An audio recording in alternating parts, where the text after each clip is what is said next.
Welcome to the 5th episode. This is Gianpaolo Cherubin Selections channel, and I have a pleasure to introduce Jared. Jared is the sommelier at Italian Village. Italian Village is a true institution.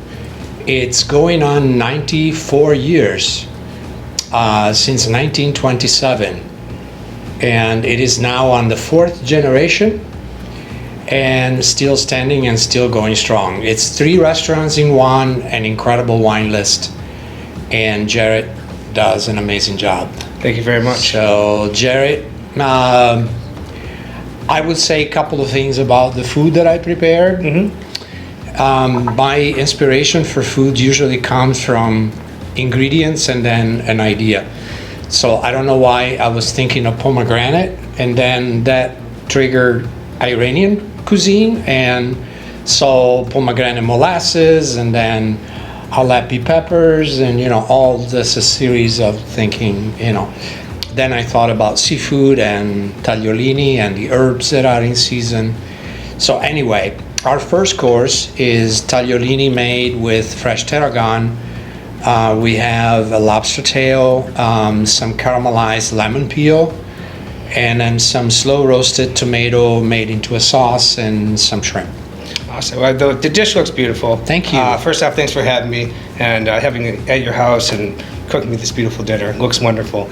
So there's a couple different ways that I go about when it comes to tasting and pairing, and it's kind of picking apart the ingredients a little bit, especially with the way that we're doing here, which I think is really cool. Just getting the menu from you without seeing what you're actually doing, not sitting with the chef and tasting each thing, tasting different wines. It's a fun way to do it. So we've got the tagliolini, we've got the tarragon, which makes me think Sauvignon Blanc. You've got the lobster tail, which makes me think round, rich, buttery. With the lemon zest in there, you got the nice citrus. So I thought a nice one to go with would be this Orsolani, this Erbaluce.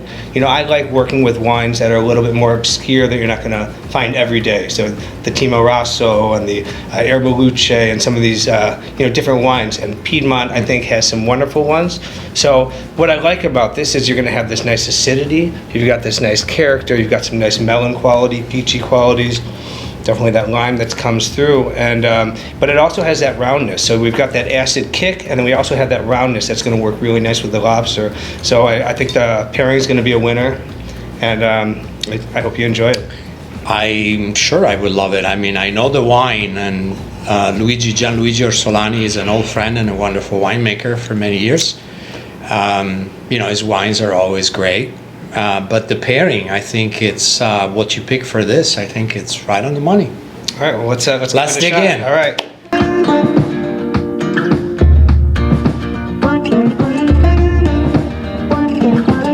All right, Jared. So, how do you feel about your pick?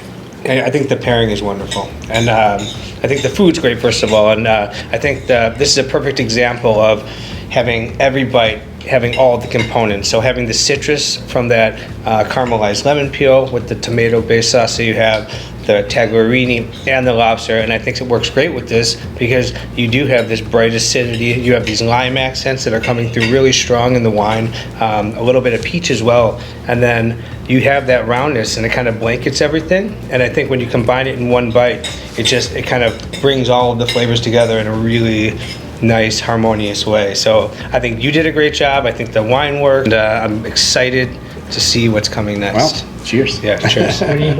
Jared, back to the second course. So what we have is a roasted like a lamb, as I was saying, inspired by pomegranate. I did the drop and whatever. There's a secret ingredient. Let's see if you pick it out. There's braised fennel.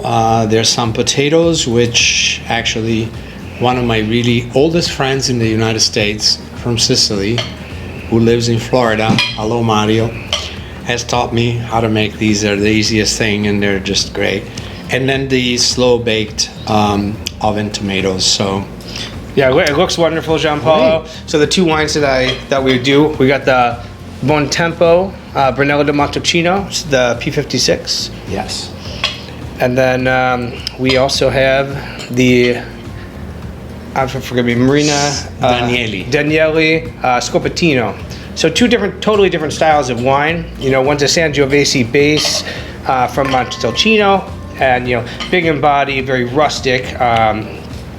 Dark fruit, a lot of kind of tomato flavors, and then you got this Scopatino, which is got a little bit more of like a pepperiness to it, a little more earthiness. But it'll be nice to see how these both work with this wine. Excellent. So let's give this a shot.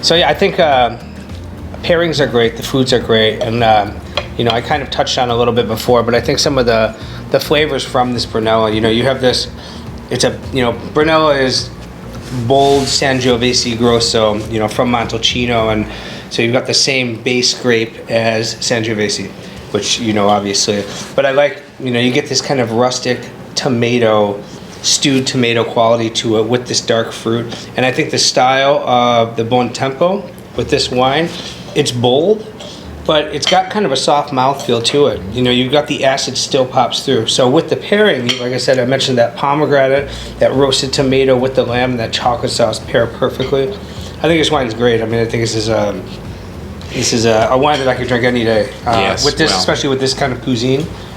The P56 is a very, very special bottle. So P stands for parcella.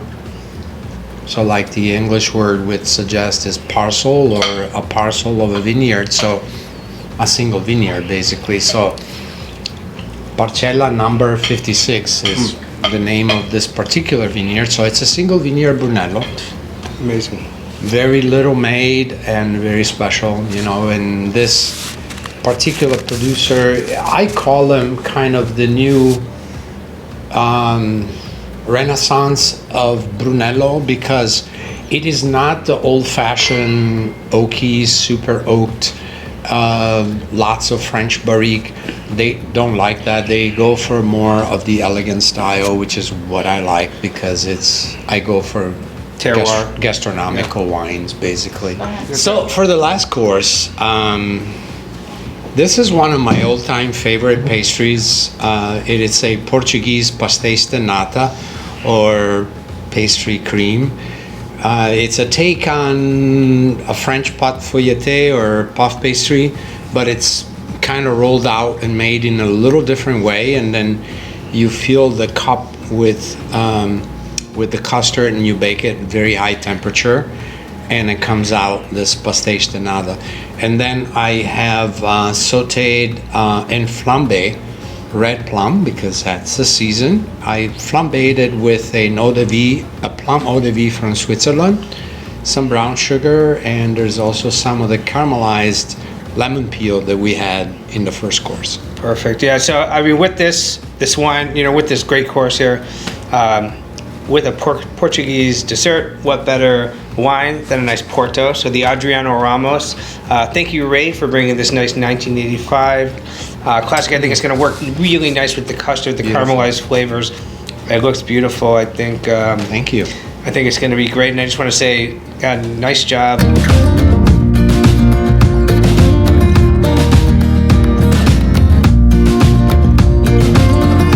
For myself, I think the meal as a whole was great. So we started off with, what did we start with? Tagliolini, with the tarragon, with the lobster. It worked really nice with that erbeluce. I thought the pairing was nice. I thought the food was great. Next course, we had the lamb leg. We had that nice pseudo mole going on there, with those nice potatoes on there. And we did that with the Brunello, and then we also did that with the Scopatino. I thought they both worked well. I actually, in the end, loved the Brunello, but I think the Scopatino, I thought as a whole, paired better with the dish. And in the end here, this beautiful dessert, we did it with the 85 port, which is nice, and Jean-Paul was nice enough to bring out some nice, kind of like a Ricciotto di Soave by Tessari, which is beautiful, which pairs really nice with this. The port does as well, but in different ways. I think it was just a fun it was just fun to talk about all the wine, some great stuff that you carry, and some other ones that we brought on, and just talk about great food with great company. So, Awesome. yeah, that's how I got. And sometimes subtle nuances make a whole difference. You know?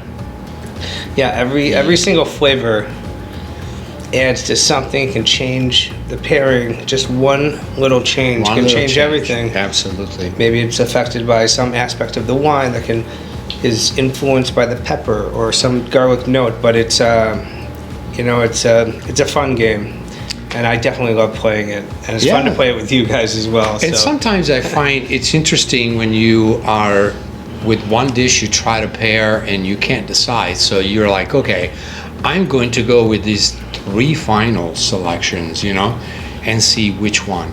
So it's funny because then 1 or 2 are going to pair really well with one main ingredient or something else. But one of the 3 wines is the one that is going to pair with pretty much everything. Exactly. It's interesting. It is, and you learn from your mistakes in life in the same way that with wine and pairing. Mm-hmm. Sometimes you learn more from that mispairing because it makes you realize the other openings and the other wines that you can bring into the picture. You realize that, that doesn't work, so I know that this is going to work. So it's have fun with it. Don't take it too seriously. It's food and wine. We're here to enjoy life, so that's what it comes down to.